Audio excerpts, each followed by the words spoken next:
Art minus me. Do you think the stalker gimmick they gave Diamond Dallas Page during the invasion angle would have made more sense for the Raven character? I know DDP hated the role, and Raven was never in favour with The Office, but I believe Raven would have made that angle work during that time. So, the Raven thing, but also we've got to talk about Diamond Dallas Page coming in 2001. Yeah, I can understand that. The urban legend is, I had talked to him briefly, and he wasn't sure if it was or wasn't the reason. When he had met with Vince, and I have to give Page credit, he was one of the guys that took pennies on the dollar of his guaranteed Time Warner WCW contract. He could have sat out and got paid. He was one of those guys. I believe. And you're giving him credit for that. Well, I'm giving him credit for loving the business. I don't think it was a smart idea. Yeah, I'm giving him credit just because, what am I going to say? Maybe I would have done it back then just to see for the opportunity. Everybody still back then had that stigma of wanting to go to WWE, to wanting to go to WWF, the big show, go to New York. Every wrestler thought, if you give me an opportunity, I can be a star and make multi-generational money. The opportunities. We don't give guarantees, we give opportunities. There were guarantees here, but it wasn't as much as the guarantees he had in WCW. So he came in there, and what he had told me and what people have told me is he hugged Vince. And this was in the Vince germaphobe. You see Vince hugging everybody when he was, actually too many people, it seems, lately that come out after the NDAs. But he was not a touchy-feely, huggy person back then from what it was like literally just maybe a handshake, if that. So when Page hugged him, I think that just gave Vince a bad first impression, which I don't know why, and they gave him that gimmick. Lumped in with the fact that he was one of the top WCW guys. So what do you think? Vince still has that mentality. We have to prove, even though I'll eventually hopefully make you a star, when you come in, we will make the point that our guys are better than your guys. The reason why this is a microcosm of the invasion angle, right? And why it didn't work.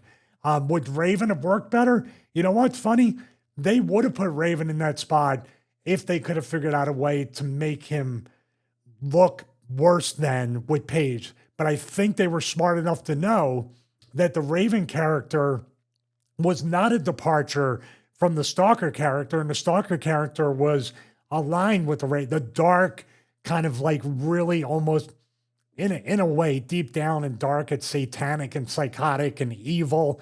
Raven probably would have gotten more over with that, which would have pissed him off. With Page, he was the working man's champion. He wanted to be the people's champion. Actually, he did pitch. He went for it. He pitched him and Rock. People champion versus people champion. That also might have made Vince. Okay, well, we'll give you this first. You gotta eat crap, pal. He used to say all the time, not an exact word, but a variation of that. So there was no bigger indicator on a one-to-one level, on a singular angle and storyline to show we are burying the WCW characters. I mean, he had the Booker T, Rock, who are you thing, which made Sting not want to go to WWF. But this right here, week in and week out, and even like he got squashed not only by Taker, but Taker's wife at the time, Sara, ended up pinning him. So this here was and Sting's probably watching that going, I'm really, really glad I didn't go. So would Raven have worked out better? Yes, but they would have probably seen, oh, he's getting over. We need to take him off TV and stop this or have him squashed, and that would be the end of it. Page did a great job. That initial thing, by the way, backing up, when he revealed himself to be the Stalker, the people cheered and he did the diamond cutter sign. It was almost like he was trying to kind of make him forget about it instantly, right? But then he continued the thing there. Then he became more into what, he is with that motivational speaker part and the big smile and all that stuff. People forget that, Diamond Dallas Page's wife at the time was Kimberly Page. Why would you stalk the Undertaker's wife? Like, you have Kimberly Page at home, which sort of is a disconnect straight away, even though Kimberly probably hadn't been on TV for like a year or a bit at that point. And we're going to get to people taking pennies on the dollar and who didn't. as well in a second, but locker room reaction to Dallas Page, how did he integrate? Was it just difficult for all the WCW guys? Or, did Dallas Page rise above it in the sense that he was accepted because he was a big star? Or would he have had an extra bullseye on him because, hey, they're going to be, here's someone with a name who might be taking my spot kind of thing? I mean, all in all, with everything I told you, when they bought WCW, we were in Cleveland that night for Raw, the simulcast with Nitro. Everybody knew that, all the leverage is gone. We can't work anywhere else. There was no TNA. Even the weekly ones were not even a thing in 2001. So where do you go to work? What do you do? Now it's a true monopoly. And yeah, I'm sure Vince and everybody up top was looking and kind of being entertained, watching all their human action figures kind of figure it out, fight, argue, try to cut each other's throats, stab each other in the back to keep a spot or get a spot from somebody.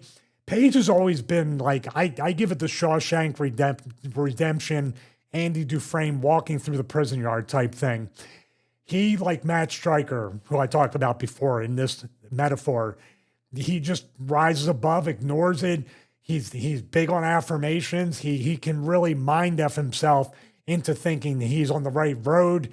And what are you going to do by by paying attention to what's around you anyway? You got to put on the blinders and go forward. And he did a really good job of that. And just obviously he speaks about it after the fact and says, yeah, it was like, they were just messing with me and they weren't giving me the right opportunity. And he knew, I don't know if he said this, but you're only going to be second fiddle to all the homegrown WWF talent. The ECW guys had a kind of a thing. I was probably the only one in ECW that broke the mold and was known somewhat as a WWE guy at the time because I wasn't featured in main events for a long time for them to be on, or me to be on their radar to do that. So I lucked out with that. But Page was definitely on the radar as a multi-time world champion, working Hogan, being a top guy, also being right up there politically aligned with Bischoff and everybody else in the company. I'm sure they took all that into account when they were giving him that incredible stalker gimmick. That was good for a week, and that was like purely the debut. And once again, you say it ended where Sara ended up pinning Dallas Page. It's like it was the most one-sided feud of two pretty major name stars probably in history. And it makes me think of like Goldberg, and then like Goldberg would go in 2003, and it's not like they're not using them right. It's like they're actively trying to ruin them. Booker T sort of rose above it, and I don't know how he rose above it, but he rose above it where someone like Dallas Page, within a few months after being basically humiliated and just to the point where he's in the lower card. He was European champion. He was a former WCW champion. Then he was, within a few months, competing for the European Championship, which is the third tier championship. Before then he got injured and then basically had to retire from full time. Well, he's also tag champs with Canyon. And remember the chair shot on Canyon, and that was it a cage match? Taker's chair shot. No. That was when they dressed up Canyon like Boy George, and he came out of a box. Oh, I didn't remember that. Did we not watch it on this? No, we haven't watched any of that. I mean, was this the same night of that the Unforgiven where Chronic wrestled? No, because that was a match.